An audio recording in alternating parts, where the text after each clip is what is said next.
Hey, shalom, shalom. I want to start off by giving all praise, honor, and glory to Yahweh, Bashim Yahshua, Bashim HaKahakodash. Double honors to the apostles and elders of Great Millstone. Peace and blessing to you, brothers, pushing this truth throughout the four winds. This video is basically, it was inspired and basically just through the spirit, watching people and something that they really dive into today, which is a saying, where was God in slavery? You know, so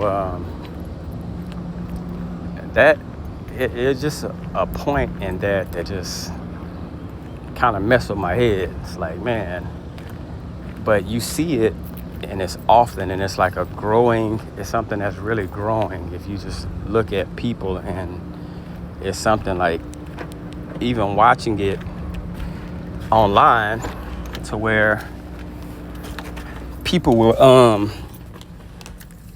they'll look like really like looking in the comments like I've been saying this for years, and so on and so forth. But through the spirit I pray this is edifying. Deuteronomy 32:19, it says, and when the Lord saw it, he abhorred them because of the provoking of his sons and his daughters. And he said, I will hide my face from them. I will see what their end shall be. For they are a froward generation, children in whom is no faith. Right there. No faith. So for them asking that question, it lacks faith. It lacks understanding. This is punishment. You know what I'm saying? They have moved me to jealousy with that which is not God. Same thing today. You go through Christianity, you go through Islam, you go to all these religions, and we fell off by doing exactly what we've been doing. Okay, so for them to ask that question, where was God there in slavery, it's clear that they have no faith and they have no understanding. Okay. They have provoked me to anger with their vanities, doing things that's vain. And I will move them to jealousy with those which are not a people. This is like really, really heavy right here. Not a people. That means moving us to jealousy with the basis of man and these other nations which are counted upon as nothing. Absolutely nothing. Okay? So this is a chess move. The Lord says, I'm going to use people who I don't even see worthy of anything. I'm going to use them. I'm going to use them to provoke you to anger. It says, I will provoke them to anger with a foolish nation. Have you ever paid attention to Edom and the way they move and the things they say and the things they hold in a spot of highness? You know, things that they do, and they make it something that's really, really smiled upon by everyone. Okay, it's foolishness. Folly is set in great dignity. Foolish things are set in high places in this nation. Okay?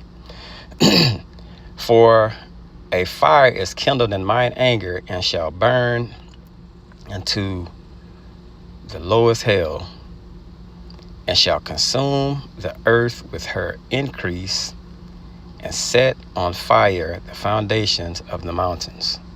So things that's really high is going to eventually, things that are really low are going to basically burn things that's really high, or influence things that are really high. So these people that were nothing, the Lord gave them the actual power and the actual green light to do what it is they want to do, what he wants them to do, he has them to do. all because we were wicked. Okay, so being set in a place to where people can ask, where was God in slavery? He's letting you know.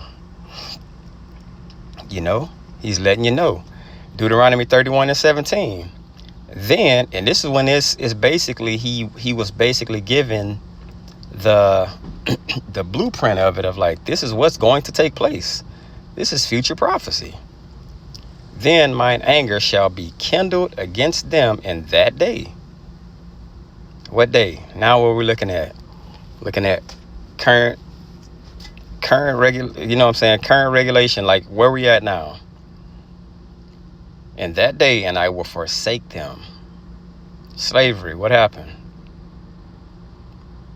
Look what he said. I will hide my face from them. So when slavery happened, you can't ask, where was Yahweh Ba'Shem Yahushai? Because he told you what he was going to do, because we missed the mark. Us as a nation, we missed the mark. So what comes with everything is judgment and punishment. Okay? So we can't be mad for us messing up. Okay? It says, and they shall be devoured, and many evils and troubles shall befall them, so that they will say in that day, are not these evils come upon us because our God is not among us? Go figure. This is what this whole video is about. Them saying, where was God during slavery? And this is the answer right here. Are not these evils come upon us because our God is not among us? He turned his head. The Lord is amazing, man, with like just understanding the concept of him saying something way before it happens. And he knew at this present moment that they would be speaking these types of things. And that's just, it's mind-blowing. Deuteronomy 32:26. I said I would scatter them into corners. I will make the remembrance of them to cease from among men. That's why we don't even know, like the Israel, 2/3 don't even know who their God is. They don't even know the higher power is directly tied to them. That's why they can say those things. Okay? They don't understand prophecy. Okay? It says, were it not that I feared the wrath of the enemy, lest their adversaries should behave themselves strangely, and lest they should say, our hand is high, and the Lord hath not done all this.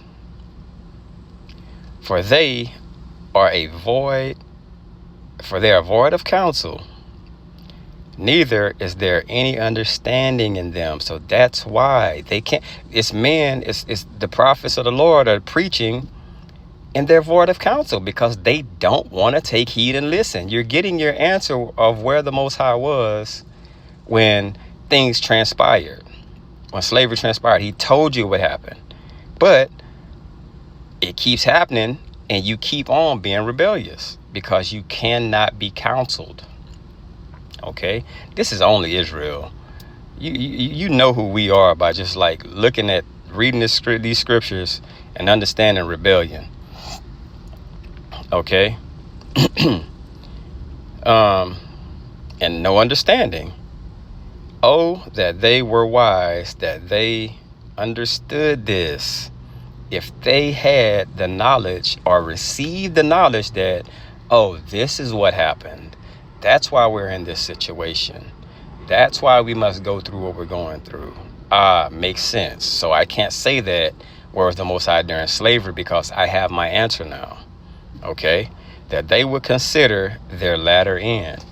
So understanding that this is something that has to happen before we get put back on higher solid ground. Okay, with that, I want to say shalom.